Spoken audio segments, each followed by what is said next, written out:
Hindi naman sa pagmamayabang, pero nag-champion lang naman ako ng furniture making contest sa France. At eto na nga, yung binili naming dining table. Nag-downgrade kasi kami mula sa 6-seater at ngayon 4-seater na lang. Kaya pag uwi namin dito sa bahay, sinimulan ko kaagad at siguradong gagabihin ako. Sa sobrang dami ng pyesa na yan, inabot lang naman ako ng mahigit 2 oras. Kakapihit at kaka-assemble. Suksok dito, pihit doon, bukas dito, tapon doon.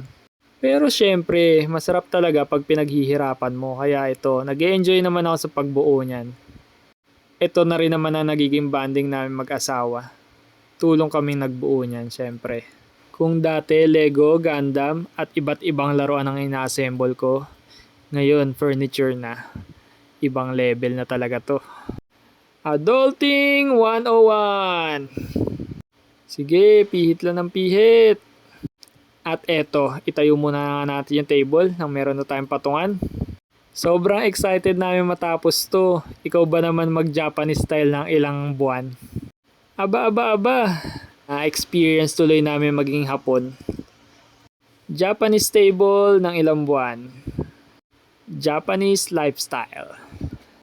Pero syempre, hindi blurred yung table namin noon. Huwag kayong ganon.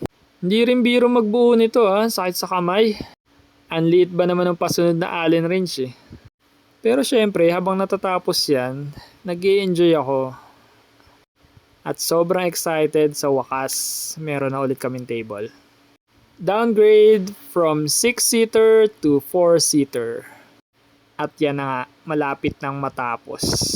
Konting-konti na lang. Kapit lang. Maitatayo din natin yan.